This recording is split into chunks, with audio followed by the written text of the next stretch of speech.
नमस्कार, मी शिवम बोरकर गुरुजी या युट्यूब चॅनलवर आपल्या सर्वांचं स्वागत आहे। मागील लेक्चरमध्ये आपण बघितलं होतं प्रॅक्टिस सेट 1.5 ज्याच्यामध्ये आपण 3 क्वेश्चन अटेम्प्ट केले होते। आज बघायचे आपल्याला रिमेनिंग क्वेश्चन। तर बघा, यानंतरचा जो क्वेश्चन आहे आपल्याला दिलेला आहे फ्रॅक्शनल नंबरवर आधारित। तर आपण आधीच्या व्हिडिओमध्ये बघितलं होतं की कोणताही फ्रॅक्शनल नंबर जर असेल तर त्याला काय असते, न्यूमरेटर आणि त्याला काय असते, डिनोमिनेटर। तर आपण काय करणार, न्यूमरेटर आणि डिनोमिनेटरला काय करणार, व्हेरिएबलना फिक्स करणार। तर बघा, या ठिकाणी आपल्याला क्वेश्चन दिलेला आहे, the denominator of a fraction is 4 more than twice is numerator. तर आपल्याला काय दिलेलं आहे, जो डिनोमिनेटर आहे हा काय दिलेला आहे, 4 न अधिक आहे कोणापेक्षा, त्याच्या न्यूमरेटरच्या दुपटीच्या। त्याच्यानंतर काय दिलेलं आहे, सेकंड बघा, denominator becomes 12 times the denominator. इथं काय पाहिजे आपलं, सॉरी इथं पाहिजे आपलं न्यूमरेटर। काय पाहिजे, numerator. Denominator becomes 12 times the numerator. आपल्याला काय दिलेलं आहे की त्याचा जो छेद आहे ते काय होणार आहे, 12 पट होणार आहे कोणाच्या, न्यूमरेटरच्या। पण कधी, if both the numerator and denominator are reduced by 6। ज्यावेळेस आपण न्यूमरेटर मधून 6 आणि डिनोमिनेटर मधून 6 काय करणार, मायनस करणार, तर त्यावेळेस तुमचा जो डिनोमिनेटर आहे हा काय बनणार आहे, 12 पट बनणार आहे कोणाच्या, न्यूमरेटरच्या।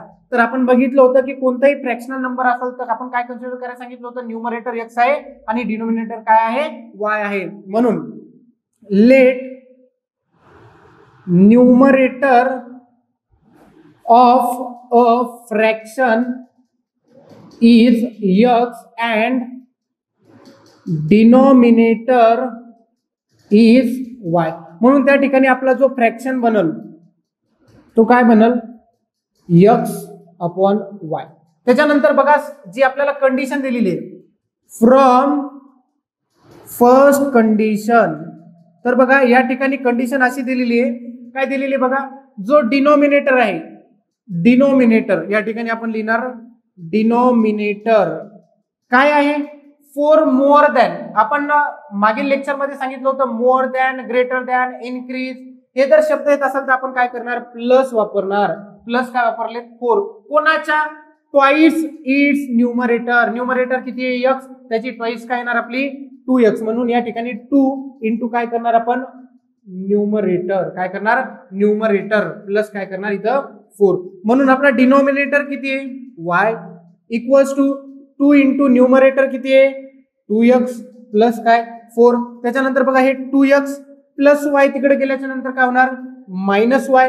त्याच्यानंतर प्लस 4 इकडे आल्याच्या नंतर काय होणार, मायनस 4। आणि हे झालं आपलं इक्वेशन फर्स्ट। त्याच्यानंतर बघा, second condition, from second condition आपल्याला दिलेलं आहे की आपल्याला काय करायचं, न्यूमरेटर आणि डिनोमिनेटर मधून काय करायचे, 6 काय करायचे, कमी करायचे, रिड्यूस करायचे। रिड्यूस करायचे म्हणजे काय वापरायचं, मायनसचं साइन, लेस दॅन, डिक्रीज, हे जर वर्ड दिसत असतील तर काय वापरायचं, मायनसचं साइन। म्हणून या ठिकाणी बघा, आपण काय करणार, रिड्यूस करणार।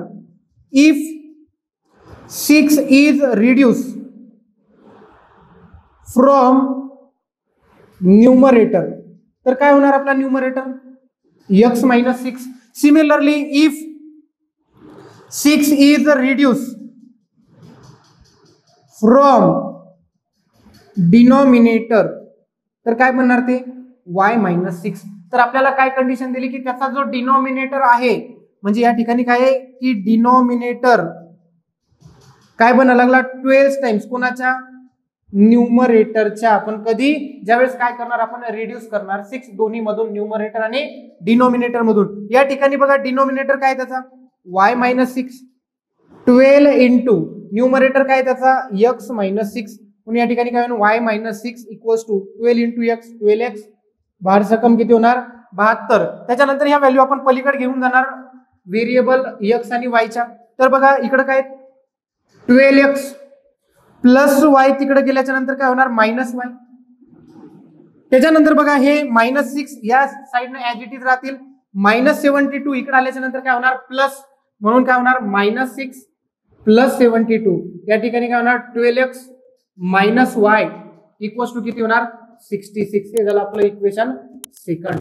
तर या ठिकाणी काय करणार आता आपण, इक्वेशन फर्स्ट आणि इक्वेशन सेकंड काय करणार, सायमल्टेनियसली सॉल्व्ह करणार। तर या ठिकाणी काय करावं लागेल आपल्याला, इक्वेशन फर्स्टला कितीनं मल्टिप्लाय करावं लागेल का, नाही, तर या ठिकाणी काय करावं लागेल आपल्याला, सबस्ट्रॅक्शन करावं लागेल। इक्वेशन फर्स्ट मधून इक्वेशन सेकंड काय करावं लागेल, सबट्रॅक्ट करावं लागेल। म्हणून या ठिकाणी आपण काय लिहिणार, subtracting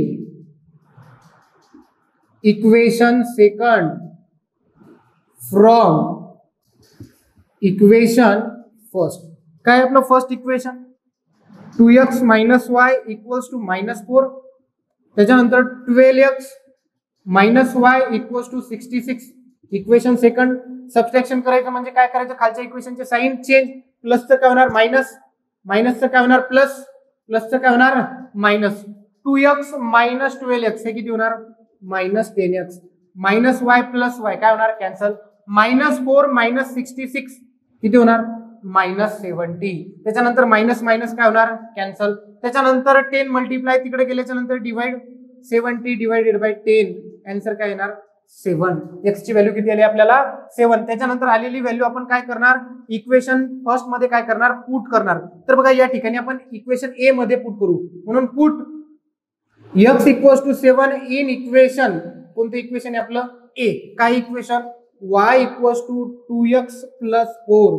y equals to 2 into 7 plus 4 हे किती होणार 7 दुनी 14 अधिक 4. y इक्वल्स टू किती होणार 18. म्हणून जो आपला फ्रॅक्शनल नंबर बनल x अपॉन y, म्हणून या ठिकाणी जो आपला फ्रॅक्शन बनल x अपॉन y, तर या ठिकाणी x ची व्हॅल्यू किती आली आपली 7, y ची व्हॅल्यू किती आली 18. म्हणून या ठिकाणी जो फ्रॅक्शन बनल आपला तो काय बनणार 7 अपॉन 18. नेक्स्ट यानंतर जो आपल्याला बघायचा आहे आपला क्वेश्चन नंबर 5.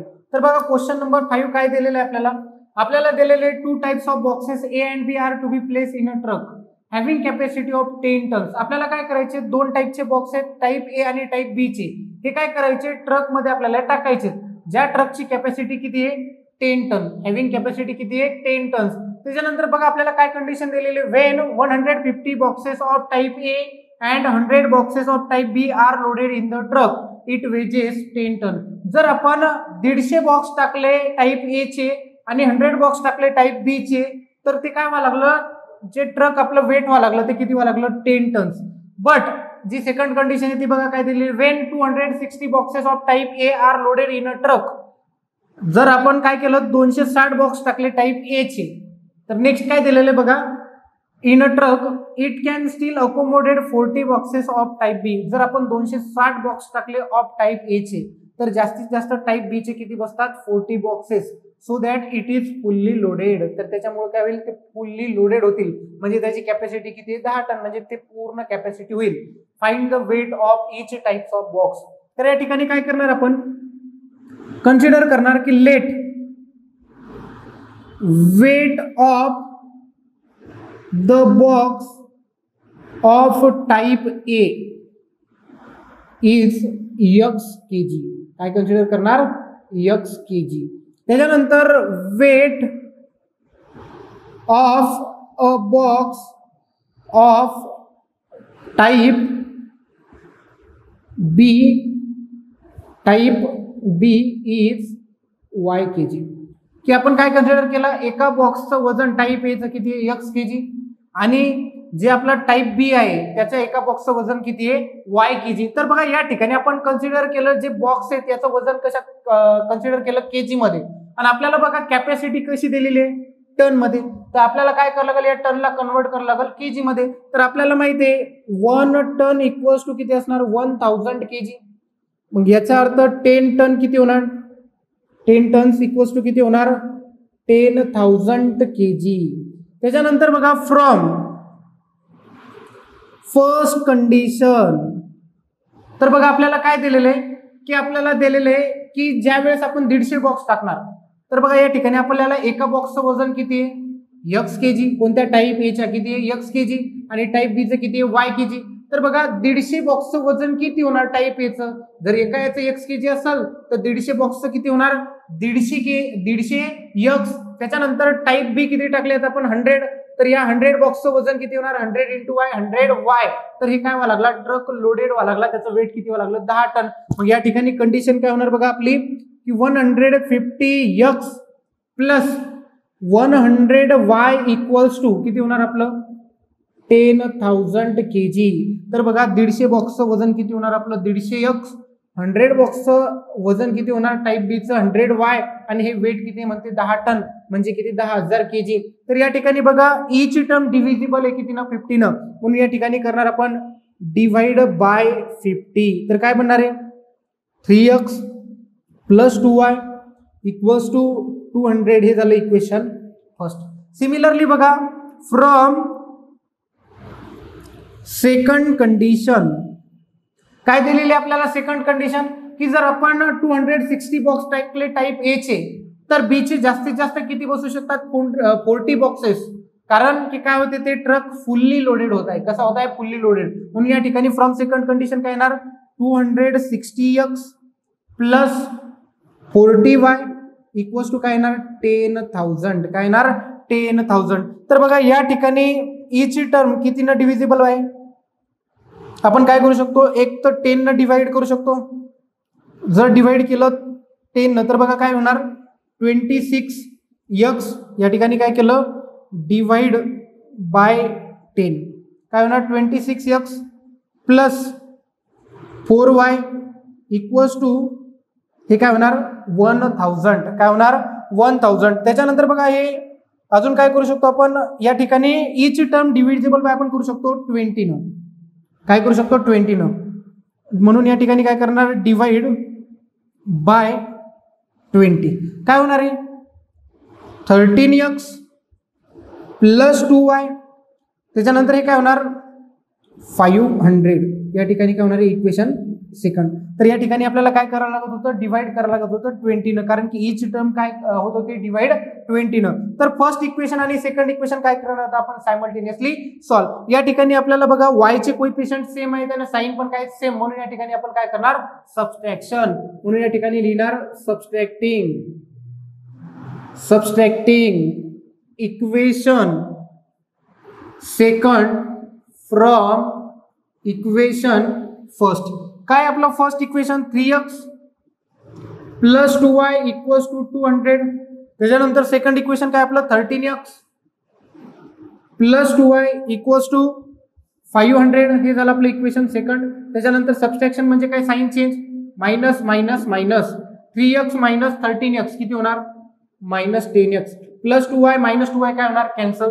त्याच्यानंतर 200 मायनस 500 किती होणार मायनस 300 त्याच्यानंतर मायनस मायनस काय होणार आपलं कॅन्सल. त्याच्यानंतर 10 मल्टिप्लाय तिकडे गेल्याच्या नंतर डिवाइड 300 डिवाइडेड बाय 10 किती येणार 30 x ची व्हॅल्यू किती आली आपली 30. त्याच्यानंतर काय करणार आपण आलेली व्हॅल्यू इक्वेशन फर्स्ट मध्ये काय करणार पुट करणार put x equals to 30 in equation first. काय फर्स्ट इक्वेशन आपलं 3x plus 2y equals to 200 त्याच्यानंतर 3 इंटू x ची व्हॅल्यू आहे आपली 30 प्लस 2y इक्वल्स टू 200 त्याच्यानंतर 30 गुणिला 3 किती होणार 90 अधिक 2y बरोबर 200 अधिक 90 तिकडे गेल्याच्या नंतर काय होणार मायनस या ठिकाणी राहिलं 2y बरोबर 200 वजा 90 तर 2y बरोबर 110 त्याच्यानंतर 2 गुणिले तिकडे गेल्याच्या नंतर मल्टिप्लाय y इक्वल्स टू 110 भागिला 2 किती येणार 55. तर या ठिकाणी आपल्याला टाइप ए चं एका बॉक्सचं वजन म्हणजे x ची व्हॅल्यू किती आली 30 kg आणि y ची किती आली 55 kg म्हणून या ठिकाणी लिहिणार आपण the weight of boxes of type A and type B are काय आलं 30 kg आणि 55 kg 30 kg and 55 kg respectively काय आलं 30 kg आणि 55 kg रिस्पेक्टिव्हली. यानंतर बघायचं आपल्याला प्रॅक्टिस सेट मधला आपला शेवटचा क्वेश्चन 6 नंबरचा जे आधारित आहे डिस्टन्स स्पीड आणि टाइमवर. तर बघा या पद्धतीचे क्वेश्चन कसे सॉल्व्ह करायचे आपण बघितलेलेच आहेत. तर बघा आपला प्रॉब्लेम काय आहे प्रॉब्लेम आपला की out of 1900 kilometre we shall travel some distance by bus and some by aeroplane. बघा या ठिकाणी एकूण अंतर आहे 1900 किलोमीटर त्यापैकी विशालनं ते अंतर काही अंतर कशानं पार केलं बसनं आणि काही अंतर कशानं पार केलं एरोप्लेननं. तर bus travel with average speed 60 kilometre per hour and the average speed of aeroplane is 700 kilometre per hour. तर बघा या ठिकाणी बसचा जो स्पीड होता हा किती होता 60 किलोमीटर पर आवर आणि एरोप्लेनचा स्पीड किती होता 700 kilometre per hour. It takes 5 hours to complete the journey. आणि हा प्रवास जो त्याने एकूण 1900 किलोमीटर पार जे केला ते एकूण किती तासात पार केला 5 तासामध्ये पार केला. तर आपल्याला काय करायला सांगितलं find the distance travel by bus. बसनं त्यानं किती अंतर पार केलं ते आपल्याला काय करायला सांगितलं काढायला सांगितलं. तर बघा या ठिकाणी काय करणार आपण कन्सिडर की let Vishal travel x kilometre by bus and y kilometre by aeroplane. तर आपण काय कन्सिडर केलं की विशालनं x किलोमीटर कशानं पार केलं बसनं आणि y किलोमीटर कशानं पार केलं एरोप्लेननं. मग या ठिकाणी आपली फ्रॉम फर्स्ट कंडिशन आपण काय लिहिणार की distance travelled by bus plus distance travelled by aeroplane.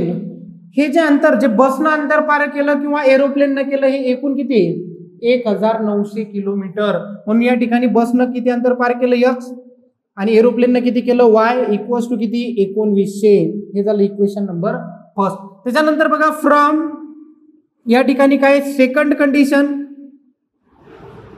काय दिलेलं आहे आपल्याला बघा आपल्याला दिलेलं आहे की हे जी पूर्ण जर्नी एकूण किती तासात होते 5 तासात. तर आपल्याला काय करायला लागल की जर आपण बसनं जात असेल 60 किलोमीटर पर आवरनं तर आपल्याला ते अंतर पार करण्यासाठी काहीतरी वेळ लागणार. बसनं जो वेळ लागणार किंवा अजून एरोप्लेननं जो वेळ लागणार हा एकूण वेळ आपला किती होणार 5 तास. म्हणून या ठिकाणी आपण काढणार time taken by bus to travel x kilometre with speed काय स्पीड 60 किलोमीटर पर आवर. तर या ठिकाणी आपण त्या टाइमला म्हणू t1. तर आपल्याला माहिती आहे टाइमचा फॉर्म्युला काय असतो time equals to distance upon speed. काय असतो डिस्टन्स अपॉन स्पीड. तर या ठिकाणी डिस्टन्स बसनं त्याने किती पार केलं x आणि त्याचा जो स्पीड आहे हा किती आहे 60 किलोमीटर पर आवर. सिमिलरली आपण काय काढणार time taken by aeroplane to travel y kilometre with speed 700 kilometre per hour. तर या टाइमला काय म्हणणार आपण t2.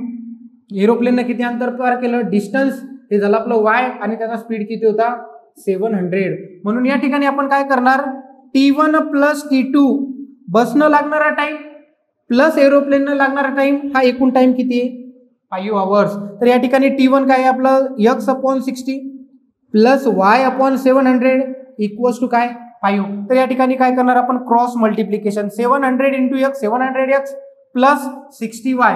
म्हणून या ठिकाणी काय होणार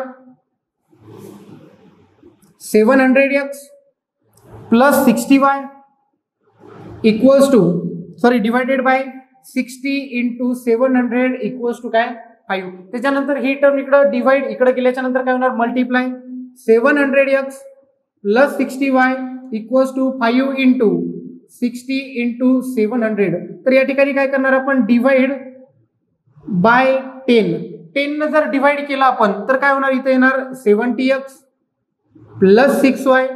या ठिकाणी काय होणार एक शून्य काय होणार कॅन्सल 6 पंच 30 आणि 7 त्रिक 21. तर या ठिकाणी काय होणार 21,000. कॅल्क्युलेशन केल्याच्या नंतर काय येणार 21,000. हे झालं आपलं इक्वेशन सेकंड. आता काय करणार आपण फर्स्ट इक्वेशन आणि सेकंड इक्वेशन काय करणार सायमल्टेनियसली सॉल्व्ह. तर या ठिकाणी आपल्याला y ला जर इलिमिनेट करायचं असेल तर फर्स्ट इक्वेशनला काय करावं लागेल मल्टिप्लाय करावं लागेल किती ना 6 न. म्हणून या ठिकाणी इक्वेशन 1 मल्टिप्लाइड बाय 6 काय होणार 6x प्लस 6y आणि 19 सक किती होतात 114 आणि त्याच्यावरची 2 शून्य. हे झालं आपलं इक्वेशन थर्ड. तर या ठिकाणी काय करणार आपण सबस्ट्रॅक्शन. म्हणून या ठिकाणी काय करणार सबस्ट्रॅक्टिंग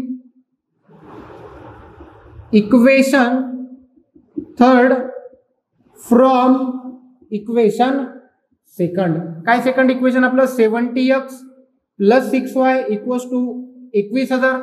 त्याच्यानंतर हे झालं इक्वेशन आपलं सेकंड.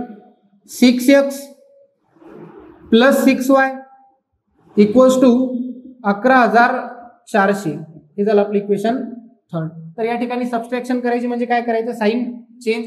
70 वजा 6 किती होणार, 64x मायनस हे मायनस अधिक 6y वजा 6y काय होणार, कॅन्सल. त्याच्यानंतर या ठिकाणी सबस्ट्रॅक्शन काय येणार आपली 0 0 6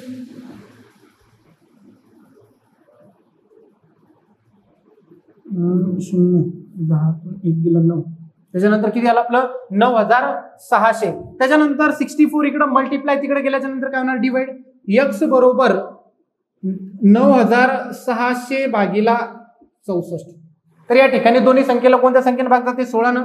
16 चूक 64, 16 सकम 96. तर या ठिकाणी काय झालं 600 भागीला 4. त्याच्यानंतर 4 न जर भाग दिला तर 15 चूक 60. म्हणून या ठिकाणी x बरोबर किती आलं 150. तर x कोणासाठी आपण असाइन केलं होतं की x न म्हणजे काय की डिस्टन्स ट्रॅव्हल बाय बस. तर या ठिकाणी विशालनं बसनं किती अंतर पार केलं 150 किलोमीटर. आपल्याला एरोप्लेनचं विचारलं नाही. जर एरोप्लेनचं जर काढायचं असेल तर आपण x ची व्हॅल्यू कोणत्या तरी इक्वेशन मध्ये पुट करणार. इक्वेशन फर्स्ट मध्ये पुट करणार. आपल्याला कोणाचं डिस्टन्स मिळणार, y चं डिस्टन्स म्हणजेच एरोप्लेननं जे अंतर पार केलं ते. तर या ठिकाणी आपली प्रॅक्टिस सेट 1.5 या ठिकाणी काय झालेली आहे, कंप्लीट झालेली आहे. तर जर तुम्हाला व्हिडिओ आवडला असेल तर नक्कीच सबस्क्राईब करा आणि लाईक करा. तर आजच्या लेक्चरला आपण या ठिकाणी इथंच थांबूया. धन्यवाद.